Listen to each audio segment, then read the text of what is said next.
Hello and welcome to Fort Leavenworth.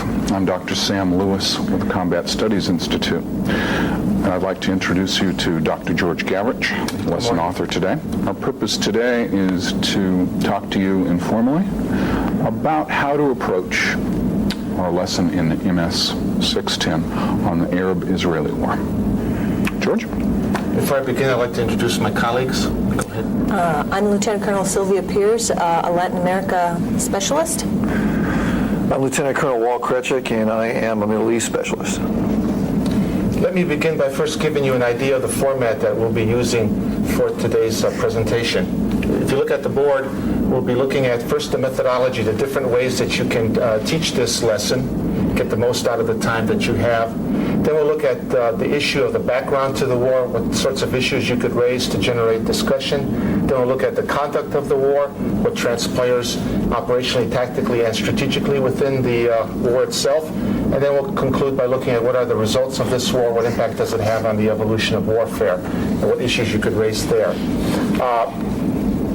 Before we get into looking at the methodology, I think one issue you should keep in mind and you might address to your students is why are we studying this lesson? And the readings will give you an idea of why this lesson is important. After World War II, we saw that war moved out of Europe and the big general wars are taking place elsewhere, wars that could be studied as conventional wars with the latest technology. And the Arab-Israeli conflict fits into that mold where certainly with 67 war and on, other countries are studying what is going on in that region. And they're drawing lessons. And for us, it has a major impact, and we'll talk about that in the results part and how it affects our doctrine. Now, if you think about different ways to approach the lesson, one of the things you have to consider is what the readings are. The basic text will just give you an idea of the 67 war and what happens in the 73 war and on. That's good background for the students. This LP was written with the idea that you could look at the interaction of strategic, operational, and tactical dimensions, spheres of war, and how they interact in preparing for war, the conduct of war, and its fallout. One thing that you might consider to give yourself some time and get the students involved is, rather than have everyone read the entire LP, is to have students do small briefings. Because you're out there in the field and there's a lot of interest and concern with tactics and operations, one consideration that you might have is to look at two battles that are covered in this LP. One is the 8th of October counterattack by the Israelis.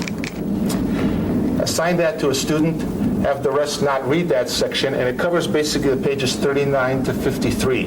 Have the student give a briefing on what transpires during this battle and what's its significance for the war.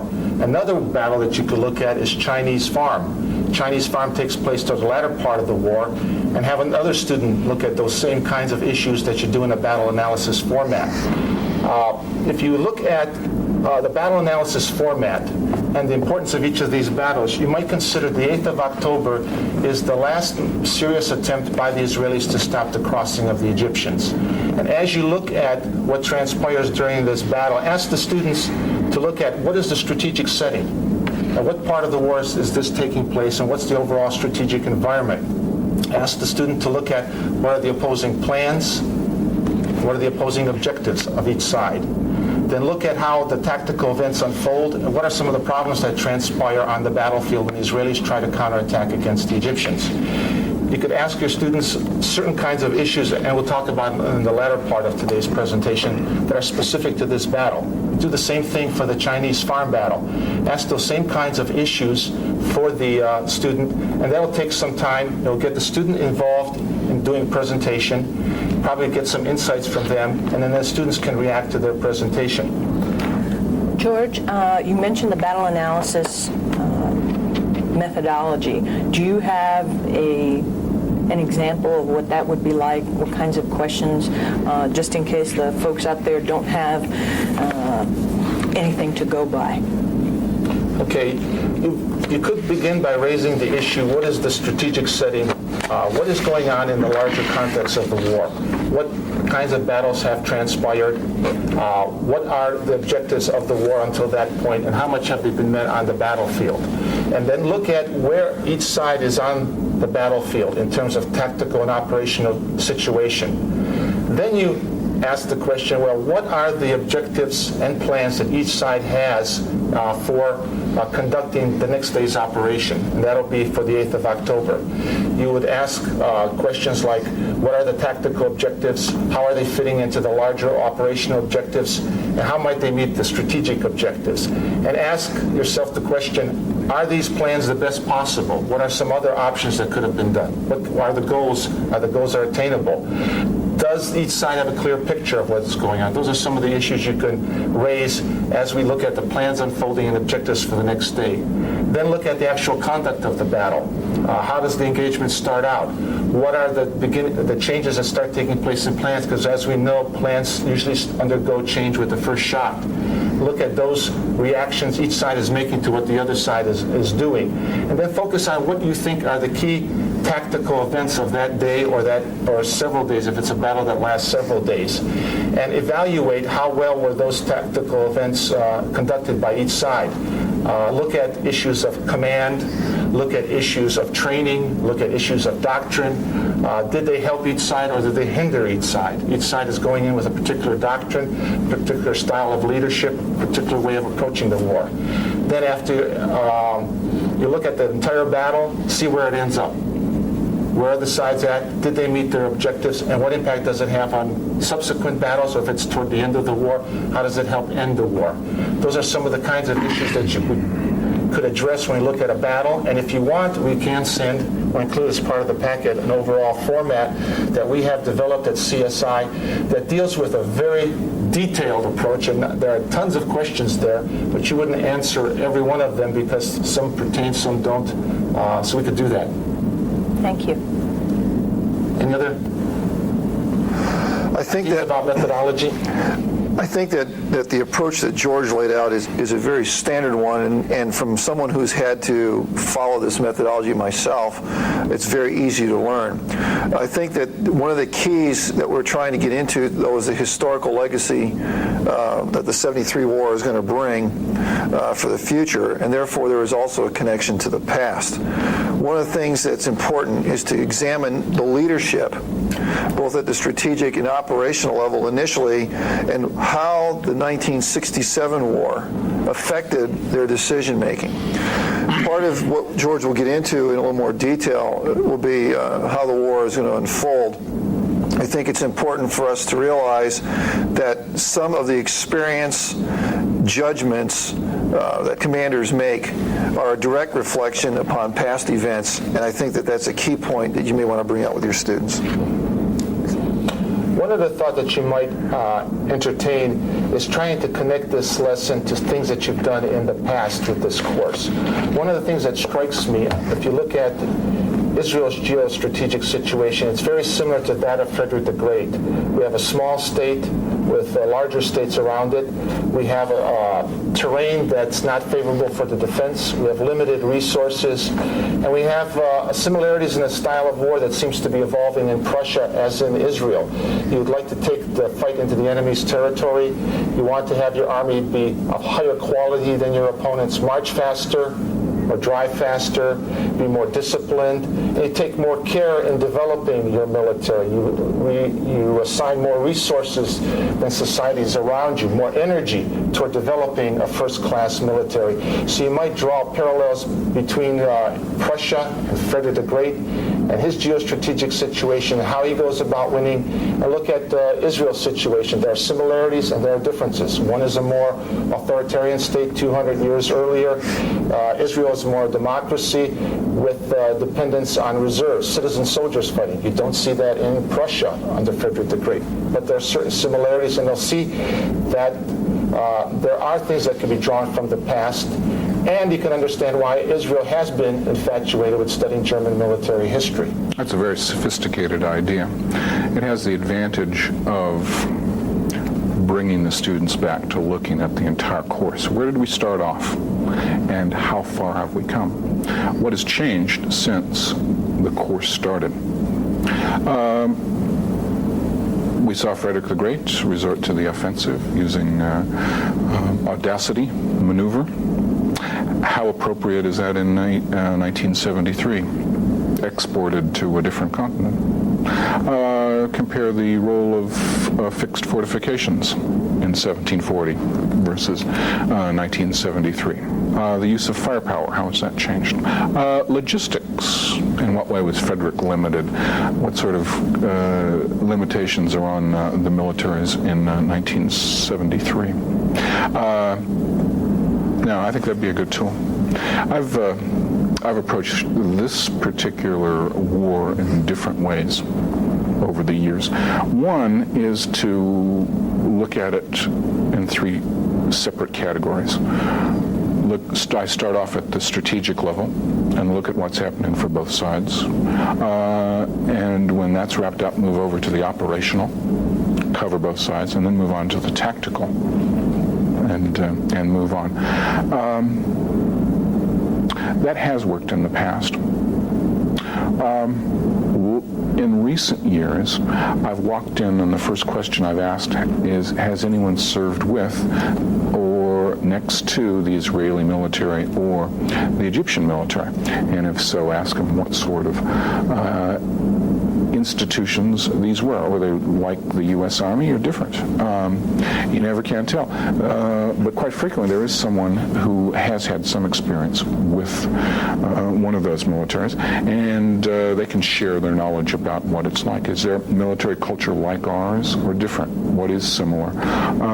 And you can use that as a launching pad to look at the two armies as they were, and then move into their geopolitical situation, their strengths, their weaknesses, and eventually their doctrine. One other thing to look at as we look at the comparisons, we look at comparisons between Egypt and Israel at the time during the war.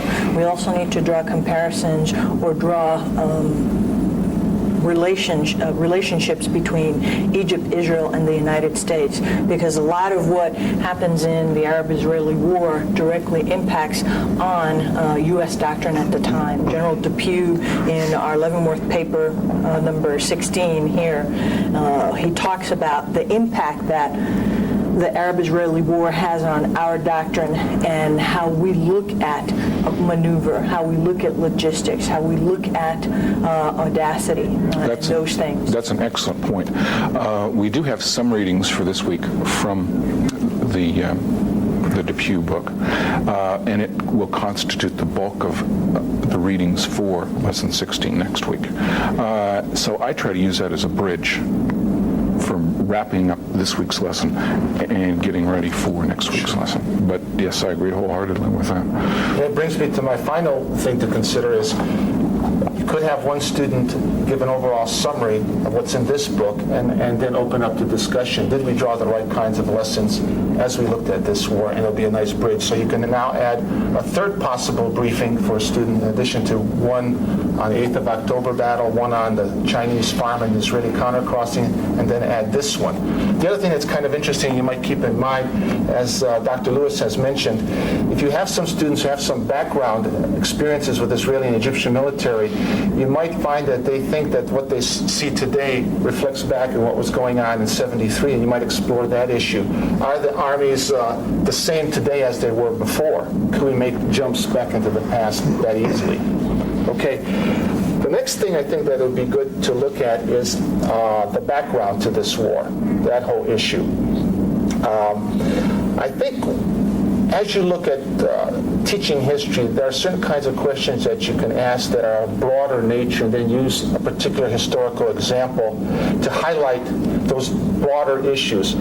As I look at the 67 to 73 timeframe, one question you could ask, and it's a phrase that you often hear mentioned in the military, what does it mean to refight the last war? Are the Israelis preparing to fight the last war? And as I look at the 73 war and how the Israelis prepared for it based on their 67 experience, there are three broad issues that you might consider that armies might be doing, at least the Israelis were doing, when they're preparing to refight the last war. Do they expect the enemy to perform the same way that he did last time? Are they prepared for a different kind of enemy? If you notice in the LP, there are several places in this war where senior Israeli generals are saying, this is not the army of 67. they expected it to perform pretty much the same way as it did in 67. All the kinds of problems they had that led to disaster. The second kind of thing armies that are preparing to refight the last war might be doing is they think it's going to be the same kind of dynamic in the war. Israelis were thinking the next war is going to be short, it's going to be decisive, and we're going to have few casualties. They did not expect for a war of attrition that was going to draw out to be 3 weeks. For them, 3 weeks was a long time if you think of a nation of 3 million people trying to fight that long. So sometimes nations, when they're preparing to refight the last war, might be expecting the enemy to perform the same way and expect the dynamic of the conflict to be pretty much the same as it was last time. And the third thing that the Israelis, I think, are doing that is kind of refighting the last war is they are relying on the same keys to success. Those are, they're going to have prior intelligence that the war is going to break out, that intelligence is going to be accurate, timely, and useful.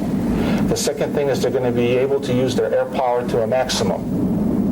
Be able to have air superiority, and they're not able to do that because the war starts out with the Arabs attacking, and then you have to face the dilemma. What happens when the enemy starts the war and you have to fight, and you've been used to fighting with you starting the war, as in 56 and 67. And the final thing, the key success, is that on the ground, the key will be armor. And armor is going to be able to break through easily and bring decision on the battlefield. And you find that armor does not perform the way it's supposed to because the Arabs have attacked and they have countered each of those kinds of strengths that the Israelis have. When you put them all together, there is a parallel to our army situation. We expect to win the information war, we expect to have air superiority, and we expect to have the superiority in maneuver. Who would want to go against an army with those strengths? Well, the Arabs have to face those strengths as they develop a strategy out of desperation, if you will, on both sides, Syria and Egypt. Something that's important that, George, you've kind of highlighted on is that the enemy always has a vote. If we forget that, and many times we do, it's going to be to our detriment. Right. Always count on the enemy having a vote, no matter what the situation is, whether it's good for you or bad for you. There are those things that the opponent can do that's going to influence what your plans are and what your operations are going to be. This ties in with an approach that I have used in the classroom regarding the preparation for the future conflict. What we have here is a mindset that exists within the Israeli military, which today the American military labels complacency. Complacency is an issue that you can explore because it has to do with you establish conditions that you become so comfortable with that you do not see things change around you. And that commanders, in order to understand the situation, need to constantly reevaluate the situation for what is both consistent and what is changing. We can see in the Egyptian army that at the strategic, operational, and tactical level, they have reevaluated the situation based upon the 1967 conflict. And then the political leadership is trying to emphasize a point, which George will get to, I believe, also, that is achievable. Something that is well within the capabilities of the Egyptian military at the time. That is something that we try to stress with the students, is that when the plans become so ornate and so grandiose that they're not achievable within your own capabilities, then what are your chances of success? The key then is to establish something that even in a limited conflict is achievable within a certain timeline with the resources at hand, and from there, if you're going to use a military instrument of power to achieve your political ends, then the military itself has the capability to win and not fail. And that is something that we try to drive home here. I think going along with what Lieutenant Colonel Kretschik has said, I think then you could look at what are the strategies that the Arabs are employing, Syria and Egypt. And in that, to generate discussion, you could go into the LP and look at those long interviews or quotes that come in about how the Egyptians are thinking they will fight against the Israelis at the strategic level. You have a long quote of Haikal. They're not talking about a decisive military victory, but they're talking about changing America's attitude toward the Middle East and toward Egypt, changing Israel's attitude toward the Arabs. how they're going about doing that. And then look at the interview that Sadat conducts in Newsweek in April of 1973. What is he saying there? What message is he trying to do there? Why is he going to the public in America, to the policymakers, and presenting himself to them and basically telling what he will be trying to do in the war? And that should generate some discussion. And I think then the beauty of it is, as Colonel Kretschik has said, we've got a situation where the opponent cannot decisively defeat, the person cannot defeat, or I should say, his opponent. How is he going to counter that? He has to develop a strategy that is going to bring some political benefits to him. And he also has to use the military to counter the strengths that the opponent has. And that gets into air defense, that gets into the anti-tank missiles used by infantry, and that gets into deception to undermine Israeli intelligence and its ability to predict the war too far in advance. So you might explore then, what is the strategy that's being developed? Because I think in the future, if someone is forced to fight us, they're not going to be thinking of defeating us decisively on the battlefield. They're probably not going to be thinking of capturing decisive terrain. What they might be trying to do is hurt us enough that after the war is over, we'll look at that region and that particular player differently. And they've gained politically that way because they still will survive in power, most likely, if it's a dictator. One of our colleagues came up with an idea several years ago of simply walking in and asking, who won this war? And then, once the responses start coming in, why? It sounds very simplistic, but as a rule, you'll find there will be officers in every group, usually divided down the middle, with half thinking that the Israelis won the war and half thinking that the Arabs won the war. That's the basis for a healthy discussion of warfare at the strategic level, operational level, and tactical level. Your job as a facilitator is to control that discussion, but theoretically it can be done by asking one very good question. Absolutely. And what that does, what Dr. Lewis is saying, is it reverses the whole order. Rather than looking at background to, the more conventional way, conduct of war, and then the results, start with the results, and then have them defend their position. Well, what were the objectives in this war for each side? Were they attained? How was the war conducted? Did it affect the overall strategic situation at the end in determining whether they can obtain their objectives? But you have to remember, just by crossing the canal is not enough for the Arabs. If they get decisively defeated and their whole army gets pulverized, it leaves them in a different bargaining position strategically at the end of the war. They are left compromised at the end of the war because their Third Army, basically first echelon, 2 reinforced divisions, is surrounded on the East Bank. So that's the position from which Sadat has to start negotiating, rather than I've crossed, all my positions are secure, now negotiate with me. So it brings it back, it puts more pressure, I think, on you as the instructor to ask the right kinds of questions that will force people to provide evidence. Why do they believe one side, one or the other? Or if they say both, why, in what degree, at what levels? Because certainly Egypt gets back to Sinai, but at the same time its military image is not that good. It's only good for the first part of the war and the crossing operation. Israel comes out looking good because they've done the bold, audacious counter-crossing, got into the Israeli rear. So that is a good way of doing it. I would like to add one point on that. This gets into a previous lesson with Karl Clausewitz and his notion of using military instrument to achieve political objectives. It is an interesting dynamic to bring out with your students when they begin to first realize, some of them for the very first time, that why a military is used. Some students believe that militaries are used to go out on the battlefield and do certain things to fight and win wars for their nation state. Some are also educated now to the point where they realize that maybe it's not just the nation state that the military was used for, but for a key political leader to accomplish that individual's goals and objectives. And then, while the war is being conducted, Clausewitz noted that you can never push war to its extremes because of limitations that are placed upon the military commander that come from all sectors of the society that spawn that military, plus also the political dynamics that are ongoing while the conflict is being fought, which reinforces, I think, George's point that if that military commander is not successful on the battlefield in accomplishing the ends, then what situation does that place the political leader in where he now has to bargain rather from a position of strength like he envisioned, but a position of vulnerability? So that should be emphasized, I think, with the students, that they as military commanders play a key role.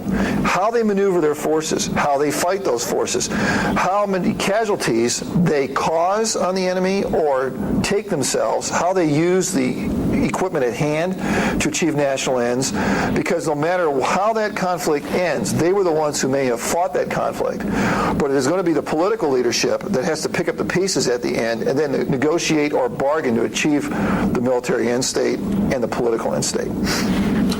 That's a very good point. I was going to go a slightly different way with the conduct of the war, but to take off on what Colonel Kretschik said, as this war is being conducted, you could look at these things tactically and operationally, but also politics plays a role in this. And it affects how you conduct operations. For example, when Israel is doing its counter-crossing operation and starting to become successful, and the United States comes out and supports Israel with the promise of more military aid, that's when the Arabs start to increase the price of oil. Then they put an oil embargo on the United States. It puts pressure on the United States to get more involved diplomatically. It puts pressure then on people who are conducting battles on the Israeli side to end the war as quickly as possible because an imposed ceasefire is coming down quickly. For the Egyptians, they're just trying to hold on with what they have because Sadat sees that there might be a political resolution in it. So you find that in the conduct of war, not only what you do tactically affects the political, but also you might find that political then makes decisions and starts using other kinds of weapons like the economic weapon of oil that influences your own operations, and you never can see yourself in isolation. And this war brings this dynamic very beautifully together because it's there in the planning by Sadat going into the war, talking to Arabs about using the oil weapon in the war.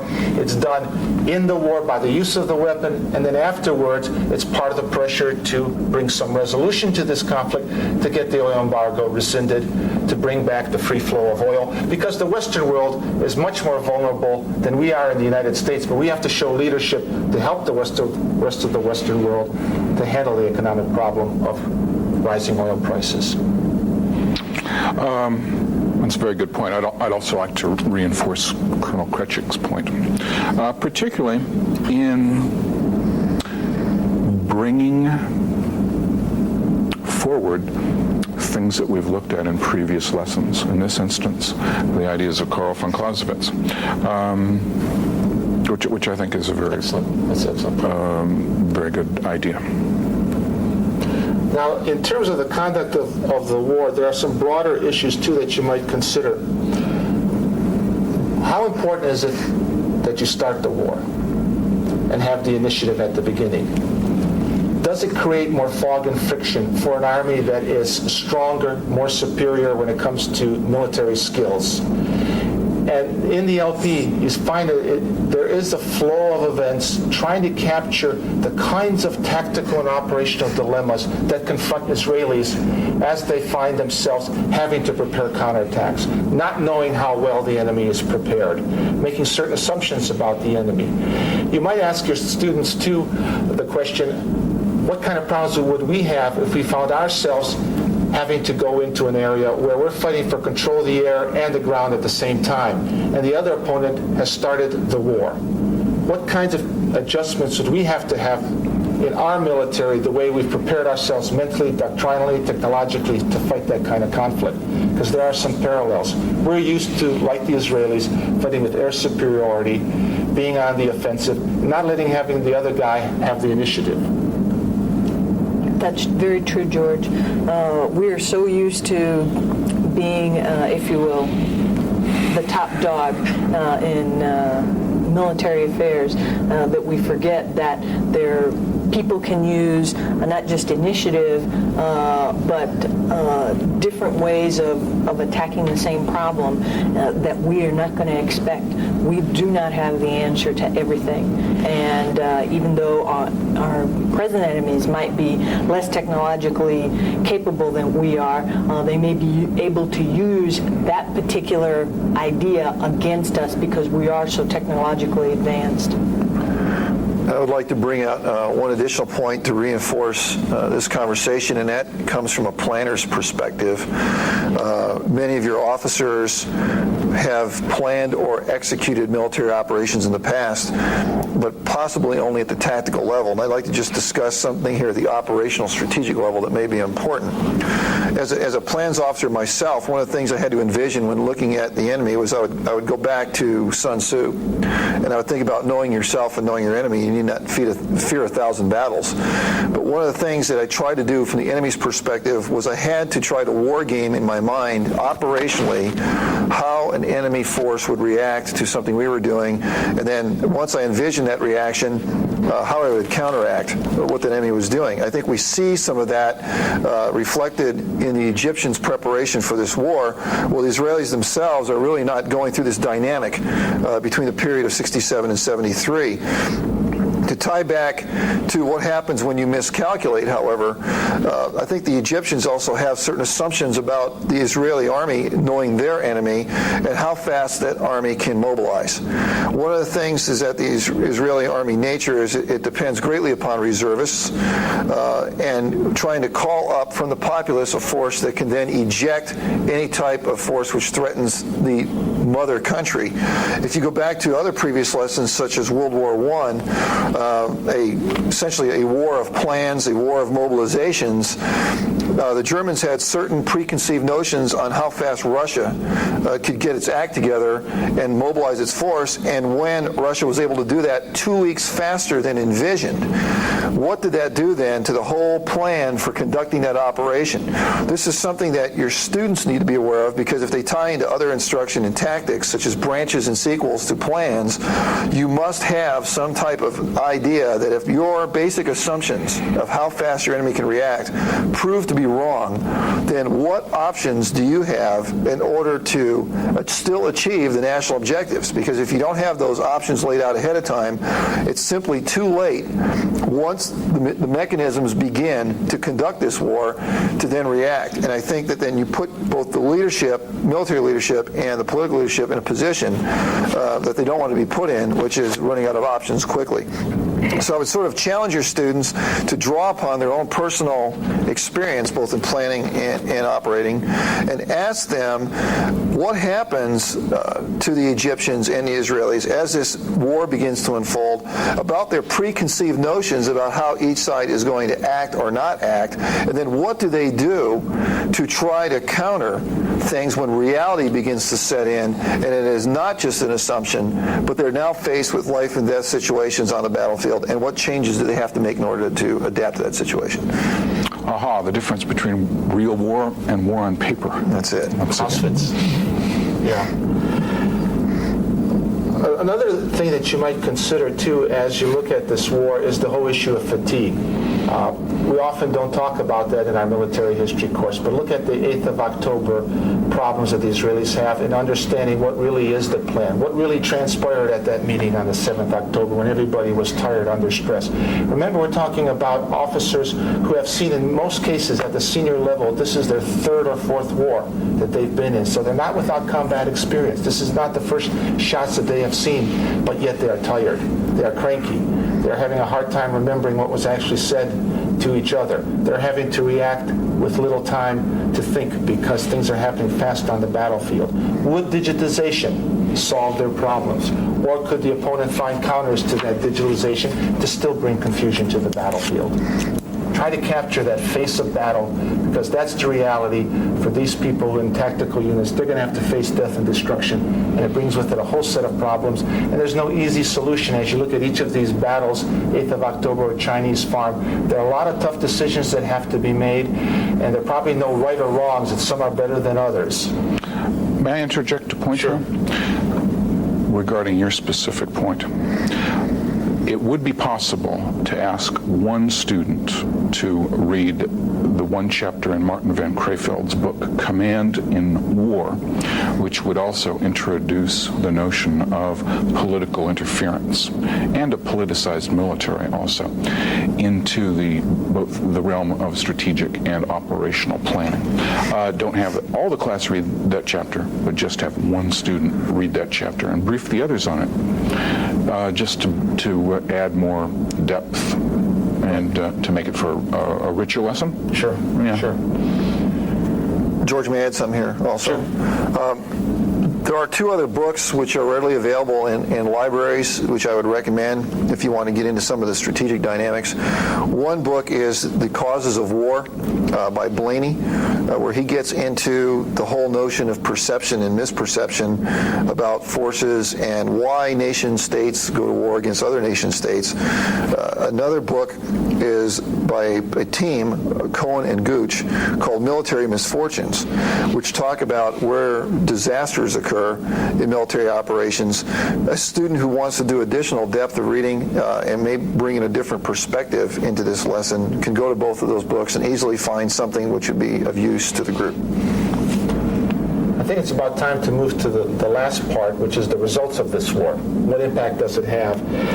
One issue that you can ask, and it's an important issue because it affects your analysis of what Sadat, Assad, and Meir are all about, is what impact does this war have on the participants, in particular on Israel and on the United States? Are Sadat's strategic objectives met in this regard? What did he want to achieve in this war vis-a-vis the United States, vis-a-vis Israel? Again, who won the war? Who won the war? That's one thing that you might look at. That's at the strategic level. But at the same time, the thing that's interesting is you might consider, and this is kind of makes you want to pause and think about warfare, is how long it takes to get to Camp David and then the peace treaty. And in a way, the Israelis use an attrition diplomacy, wearing down some of the effects of the war that are negative to them. So there they come out with something that Sadat did not really originally want, is a separate peace treaty with Israel, but he gets maneuvered into it. So war, the way it ends, does not necessarily logically lead to what you might think are the most logical results politically. But now the politicians are left to negotiate, to make time work to their benefit. And in there, the United States gets involved, Israel is involved, Egypt is involved, and the rest of the Arab world is involved. Was Moltke correct? His strategy nothing more than a series of stopgaps? Exactly. A legitimate question. Exactly. Another thing that you might look at is the impact then that the war has on the United States and the evolution of warfare. We do have the LP with that reading. A student could look at that and summarize some of that impact. It has a tremendous impact on the United States. It is considered in the evolution of warfare probably the beginnings of precision-guided missiles in warfare. It is the use of electronic warfare in a conventional sense with large forces. It is using tanks in large numbers that probably equal those in the Battle of Kursk in World War II. Not that they're all fighting at the same time, but they're spread out over a couple fronts. So we're talking about death and destruction and loss of equipment that boggles the mind in the United States because it's high levels, so that we have to drain virtually a lot of our storage capabilities in NATO to resupply Israel. And we don't want to see that happening. So it isn't a war that has an impact tremendously on the societies involved, which is one thing that's very important. The other factor to consider is what impact does it have on the evolution of warfare, on the U.S. in particular. This war comes as a rude shock for everyone. It's the first real opportunity since 1945 to see large conventional militaries engaged in combat and see what happens. In next week's lesson, we're going to see how the U.S. Army relates to this very rude shock, coupled with leaving the South Vietnam. Another question can be asked was raised by the first of the great scientific historians, Hans Delbrück, 100 years ago. Before the invention of the tank and the airplane, looking at military history, he said, the central question is who rules the battlefield? The man on horseback or or the man on foot. And he meant it, literally. But in 1973, clearly, the man on horseback has been replaced symbolically by the man in the tank and the man in the helicopter or aircraft. Who rules the battlefield in 1973? Who rules it now? What should we be doing now to prepare ourselves and the next generation of officers for dealing with profound change? And one of the lessons you might consider in that is the prophets right after, some were saying the airplane is dead because of the air defense system. It won't play that role again. The anti-tank missile will challenge armor to the point it'll be taken off the battlefield. One lesson that comes out of this is for every weapon there's a counter weapon, and it's the combining of these arms in the right kind of organization to get the maximum effect. But there is no single weapon that does damage to the point of excluding all the others. On occasion, it would appear that there is a silver bullet, a magic weapon system that will solve all of your problems. What's the shelf life of that magic bullet? Yeah.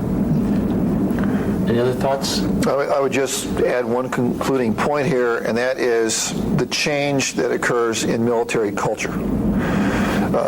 Particularly within the Israeli army. The Israeli army is going to be used again since 1973 in Operation Peace for Galilee, where they go in to attempt to eliminate the Palestinian Liberation Organization and also Syrian presence in Lebanon. What did the Israeli army then learn from the 1973 war? We've talked about the influence that this had on the United States. This was dramatic change with Depew and the Depew Doctrine, but that's an outside power looking at a war in another continent. Here's an army that has just fought the Egyptians and saw their ability to change and adapt very quickly from the 67 conflict. How then did the Israelis change and adapt, or did they? And then what was public opinion's view of this war in Israel? Because public opinion is going to change as opposed to previous conflicts. In fact, public opinion has become less supportive of political objectives. And then what is the impact of public opinion upon future Israeli conflicts? This is something that military commanders, I think, planners and executors must be cognizant of, because it plays so much impact upon morale of the force and also how that force will be trained, educated, and implemented, and even equipped in the future, and something that maybe your students may want to pursue. One final things that several maybe final things you might consider. One is, if you look at the Arab-Israeli wars overall, each war is different, but the participants are roughly the same, and many of them have seen various wars. Perhaps one important lesson to be drawn is that it's difficult, virtually impossible, to predict what kind of war you're going to fight. And perhaps the best thing to do is, when you think of a concept like Force 21, is to have flexible response in there to fight different kinds of wars. 48 was a war of independence for Israelis. It was a levy en masse. 56 found them with allies fighting against only Egypt, with France and Britain helping Israel. 67 is a kind of blitzkrieg. 73 is long by their standards, but it's a conventional war. 82 is kind of like a Vietnam for the Israelis. And then they end up fighting on the streets of Watts, I could say, but on the streets of Hebron, a different kind of conflict altogether. For each one, they seem to be caught off a little bit.